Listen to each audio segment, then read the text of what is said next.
Okay, let's see. All right. Do we have the... Here we go. Okay. Hi, everyone. I hope you guys are doing great and enjoying the conference so far. Just quickly, disclaimer, my lawyer makes me put that. You can go through it yourself very quickly. So who am I and why do I get to talk about these things? Well, my name is Mikkel Thorup. I host the Expat Money Show podcast. We've been going for about 9 years, 375 episodes of the show. I've authored 3 books about living overseas, about being an expat. I've traveled to more than 120 countries. I've lived in 9 and circumnavigated the globe over 400 times. And I own real estate in multiple countries, bank accounts, and I actually practice these things. So I'm on the front lines of a lot of this freedom movement. My company is Expat Money at expatmoney.com. So today, I want to talk to you guys about Vote with Your Feet. That's the theme of this year's conference. Now, last year, what we were talking about was I talked to you guys about what I call the 4+1 strategy. So the 4+1 for me is immigration, wealth protection, taxes, investment, and the +1 is the lifestyle. The lifestyle is what ties everything together. Now, in talking with Peter and prepping for this presentation, he asked me to kind of go deep on one of these things. So that's exactly what I want to do. I want to talk to you guys about the investment side of things, because I think it's extremely important for your freedom to be able to provide for your family in a sustainable manner where you don't necessarily have to have a 9-to-5 job, where you are actually doing these things on your own. So I recommend offshore real estate. Real estate is real assets, real control. And I want to quickly go through some of the reasons why. So this is a tangible asset that is actually going to retain value. You're going to be able to get reliable cash flow, and you're going to get capital appreciation in it. Now, you have full control over this, so you're going to decide who, when, and how you are going to rent. This is flexible across markets, so you have short-term, long-term, or mixed-use strategies. And you can leverage multiple trends. So you can have things in the city, in the mountains, in the beach, different things like this to have different types of returns. Now, you can structure these for privacy and own through companies and foundations and trusts and everything like that. So this works very, very well in the freedom movement because you're actually going to be able to use it as a second home. And even if you don't want to use it yourself, a lot of times your family can use it. So we have a couple of properties. I have clients who come and stay at our beach house sometimes. Our Turkish home, I have clients who are going to go and use that as soon as it's ready, inshallah, in the next week or so. I think it should be done after 3 years of modifying and updating it. But when we're looking overseas, what we're really looking for is affordable types of property, so low barrier to entry.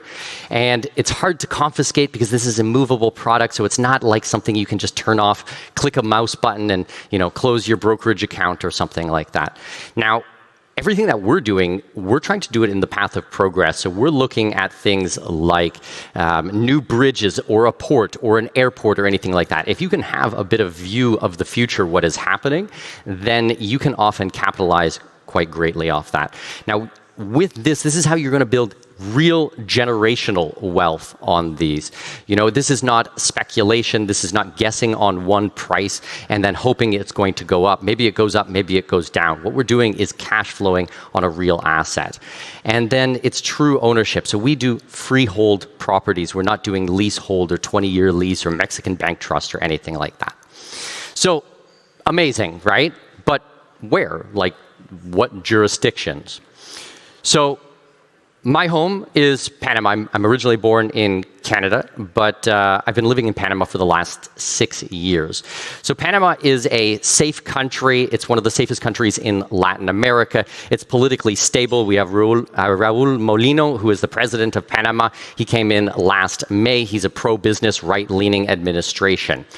It's a US dollar economy, so for more than 120 years, it's been a US dollar economy. Now, we've seen de-dollarization and the dollar going down. It's true, but it's better than the Bolivia or the peso or in a lot of other countries like this. I'm very happy to have US dollars in my bank account. It's a low inflation country. So last year was only 0.69 inflation. It's one of the lowest inflation countries in the world. And if you look over the last 25 years, you're looking at a 2% inflation. Now, we have no central bank in Panama, so they can't just money printers go brr anytime they want to pay for anything. And we have a legal system which is really focused on privacy and protection. We have some amazing laws around corporations, around the Sociedad Anónima, around the family foundations, things like this. Then we have the Panama Canal, which does about 5% of maritime trade every year. And this is billions of dollars of non-tax dollars that are flowing into the country. We've got Calle 50, which is our banking district. We have something like 50 international banks there in a very, very small country. Our airport, Tucumán Airport, they just put in a brand new terminal there. It is absolutely gorgeous. You'd think that you were in the Middle East or something like that at one of their terminals. You have fast, reliable internet, and you have a territorial tax system. This means that foreign-sourced income is not taxed in the country. So if you're a barista or you work at Subway or something like that, sure, you're going to pay tax on that. But online entrepreneurs, business owners, consultants, Amazon FBA, dropshippers, anything like this are not going to pay taxes in Panama. Now, we're an electricity independent country. We actually export electricity to neighboring countries. We're a water independent country, so we have over 33,000 cubic meters per capita of water annually. Massive amounts of water, somewhere around 6 times the global average of water in the country. And we're a food secure country, so we can feed our own populace. Real estate growth, we're looking at just under 5% annual in real estate growth, and we've seen this trend for many years now. Low cost of living, so somewhere around 35% lower than in the US. So it's not as cheap as some Latino countries, but it is a very, very good price for your money. Now, with that comes a high standard of living, so you do get something in return.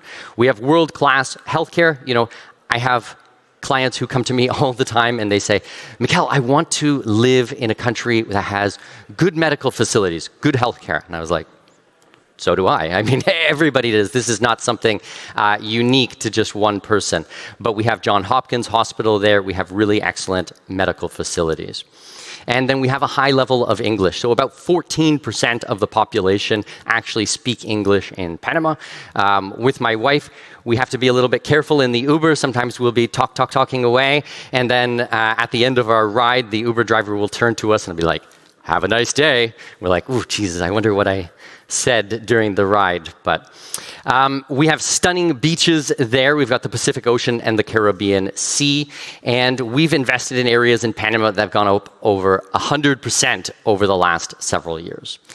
Next, Brazil, one of my favorite countries in the world. My second child was actually born in Brazil. We used to live in Brazil. So Brazil is the B in BRICS, is a large population, somewhere over 200 million people, depending on the last census. I think, you know, since the last census, they're saying somewhere around 217 million people, but huge. Really, you have Brazil and then the rest of South America. People don't understand how large Brazil actually is. It's kind of the entire rest of South America combined make up Brazil's population. Highly educated workforce. About half of my staff, we've got a team of about 30, 32, 35 people or something at my company at Expat Money. Half of them are Brazilians, and just the most wonderful people to work with, so fun-loving, really well-educated, really smart, really mission-driven. Friendly with their neighbors, so they have many neighbors in Brazil, and there are no territorial disputes or anything like that that we need to worry about in the country. It's a developed financial sector, so they have lots of banks there. Some of the largest fintech banks are actually in Brazil. Foreign direct investment, we're looking at over $71 million in FDI last year, and renewable energy is about 88% of the electricity comes from renewable sources, mainly hydroelectric, which I'm very much a fan of. Water independent country, food secure, and fast internet. They have a low cost of living and high standard of living. So you're looking at around $2,000 a month for a family of 4, excluding rent, which is about 63% cheaper than the United States. They have quality healthcare. They rank 43rd in the world. And we invest in beachfront properties in the northeast of the country. These are fully furnished, short-term rental market, ready-to-go properties. We're paying around $100,000 per unit, front row on the beach, and we're cash flowing at around 12% annually, plus capital appreciation on these. Next is Paraguay, one of my favorite countries in the world. Paraguay, as a colleague of mine, I'm not sure if he's in the audience today, he always describes it as an energy superpower, and I think that they're right. We've had the opportunity to go and visit the Itapu Dam on multiple occasions with our clients on our tours. We had about 50 clients that I brought down to Paraguay a couple of months ago, and it generates 100% of the electricity comes from hydroelectric in Paraguay. It's so much so that they actually export a large amount to Brazil, and it's a huge source of income for them. Food independent country, you'll notice a trend here. Food independent, water independent, energy independent. This is resilience. Water independent, as I said, and also a territorial tax country. So they actually have locally sourced income, which is taxed at 10%. But if your income comes from foreign sources, you're going to be paying 0%. So an amazing opportunity to live in a country without being extorted at every turn. Pro-business, right-leaning government. So I actually had the opportunity to meet the president of Paraguay on 2 occasions. One was an official visit. I got invited to a lunch with him when he came into Panama. They wanted to sit down with a small group of entrepreneurs in Panama because Panama has now joined the Mercosur, so they were bringing in Mercosur representatives. So I had a chance to talk with him there, and then talk to him again in an off-market or closed-door type of event. And I was explaining to him about free private cities. I was explaining to him about my experience going through immigration. I had about half an hour to talk with President Santiago Peña. And he listened very intently to what I had to say. And we're sitting there, and suddenly he reaches forwards, and he puts his hand on my shoulder, and he goes, "Mikkel, I know what you're talking about. You're talking about freedom. Don't worry about that. We've got plenty of that here." And I was like, "Yes, Mr. President, that's exactly what I'm talking about. I'm talking about freedom." And from that moment on, I started doubling down and just piling money into this country. I'm just so massively impressed about what they're doing there and the administration and how forward-looking they are. And this is a country that most people could never even point out on a map, but they're getting so many things right. And in the West, we're just failing miserably. Now, they just got an investment upgrade by Moody's last year, and it's a safe and stable country. So they have one of the safest countries in South America. The only countries that are safer is Chile, Argentina, and Uruguay. We actually beat out Costa Rica in Paraguay as safest countries in all of Latin America. Now, it's a strategic location, so it's kind of a heart-shaped country right in the middle of South America. We have no coastline there, but there's very large rivers that come through. Now, they have huge regional integration, so it's one of the original members of Mercosur, and the infrastructure connectivity is these waterways that are being developed where they have the barges coming through, and it's like a little highway on the river. They've got the new highways that are coming in, going to go right through Nueva Ascension, and going to connect the 2 sides of South America, the Atlantic and the Pacific, together. GDP growth was over 4% last year, and they have a reliable real estate with a housing deficit of over 3 million people. So this is something that I'm looking for when I'm putting money into a country. Are there going to be people who are going to be renting these property? So it's an affordable real estate, and Paraguay has low inflation. So somewhere around 3.7, not as low as Panama, but still pretty good. Public debt, Paraguay's public debt is some of the lowest in the world, 25%. And the majority of that debt has gone into infrastructure, so actually driving the country forwards. Now, Ciudad del Este is one of the areas that I invest very heavily in, as well as Nueva Ascension right across the river from the capital. Growing middle class and huge education hub. So we're looking at over 50,000 Brazilian students who are coming over to Paraguay to study. A lot of them are coming over to be doctors. Cost of living is around $2,200, which is 64% less than the United States. So we're actually investing in one-bedroom condo units, 1- and 2-bedroom condo units for around 65,000 US all in. And we're cash flowing around 8% annually plus capital appreciation. Next is Colombia. Colombia is one of my favorite countries. I first went to Colombia in 2003 and have been back many, many times since. It's one of my favorite countries to spend time in. My wife loves it very much. Last time we went, we had to buy 2 new suitcases to fit all of the shopping from our trip. Huge country, massive population, 52 million people there, with a large portion of that being under the age of 35 years old. It's geopolitically positioned. They have good position. They have both sides of the ocean, the Pacific as well as the Caribbean, and close to the canal. Their digital infrastructure has invested over $2.8 billion since 2022, linking over schools and homes together. They have renewable energy, so 2/3 of Colombia's electricity ends up coming from renewable sources, the majority of that coming from hydroelectric again. Tourism has a huge tourism boom there. We're actually paying very close attention to the tourism. It's one of the fastest growing tourism markets in the world. If you look over the last couple of years, I think the only one that beats them out is Qatar, but that's because they had the World Cup.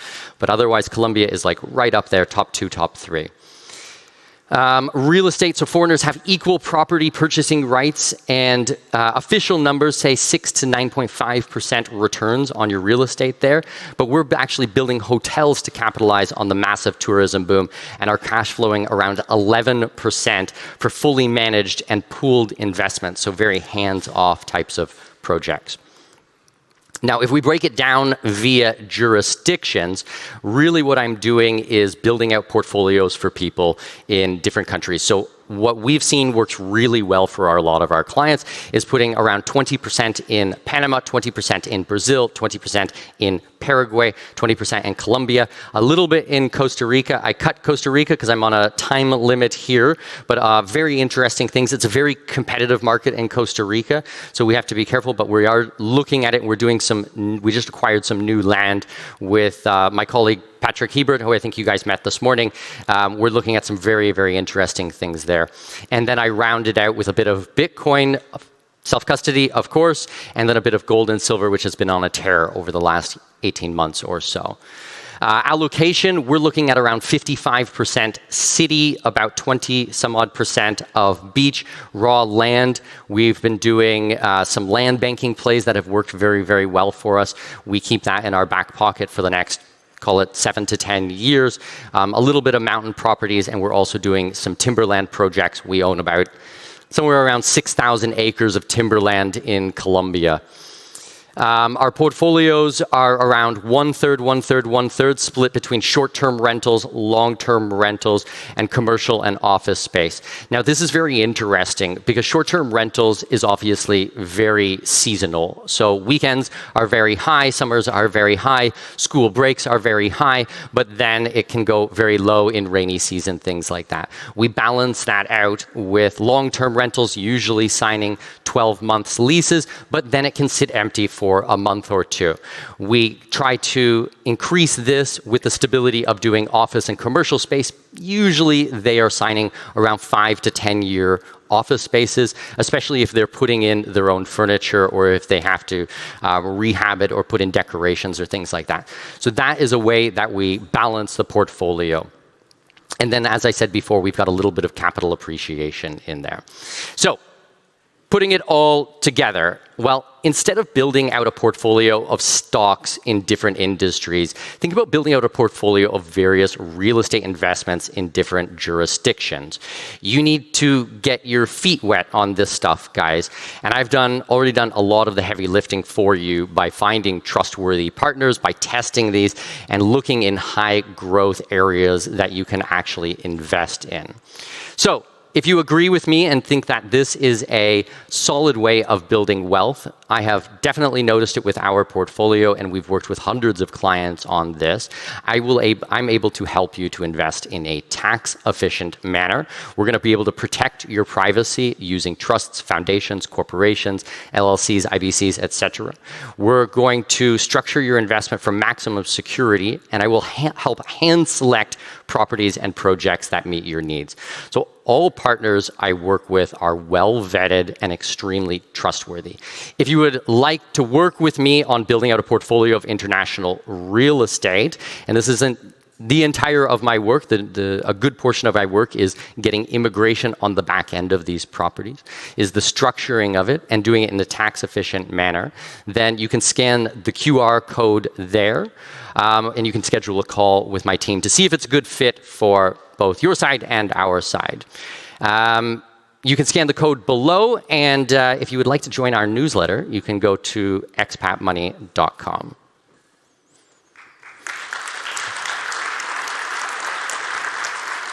And I timed it so that I think we have 5 minutes of questions, yeah? Perfect.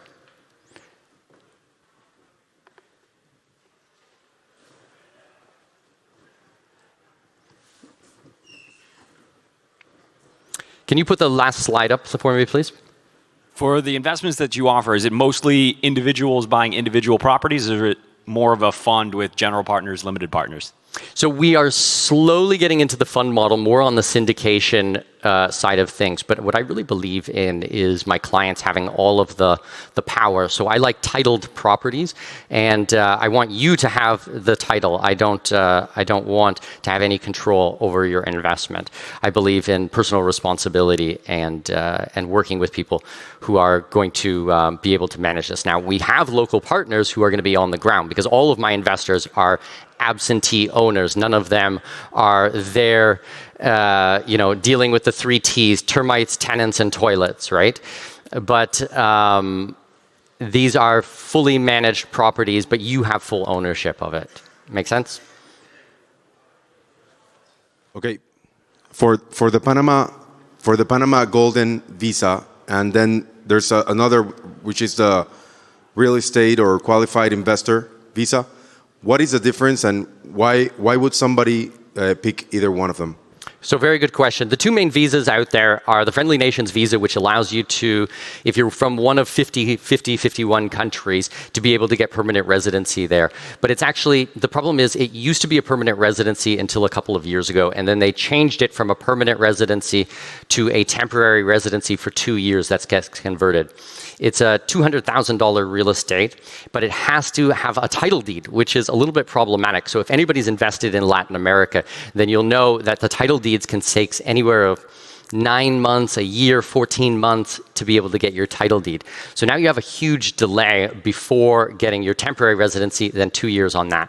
And conversely, if you go on the qualified investors visa, which we do roughly half of the country of Panama's visas for this specific visa, you can do pre-construction, you can do raw land, you can do office, you can do anything. And it's an instant permanent residency within 4 to 5 weeks, let's say. So it's basically an instant permanent residency, which will lead to naturalization after 5 years if you can show strong ties to the country.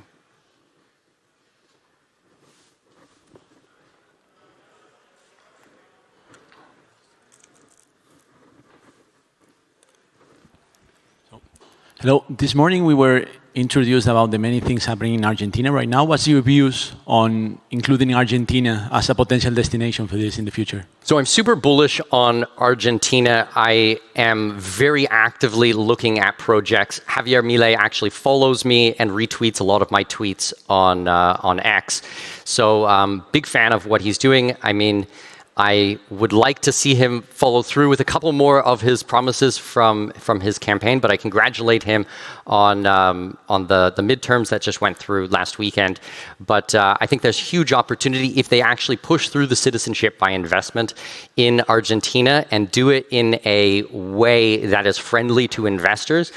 I think it will be a complete game changer for the entire industry, because we're not talking about a small Caribbean country that's awarding citizenship for an investment. We're talking about a large, major player with a huge economy, massive amount of land. So hopefully next year on these slides, you will see Argentina up here. Right now, I'm just waiting till a lot of these laws get finalized. But yes, very, very bullish on Argentina overall.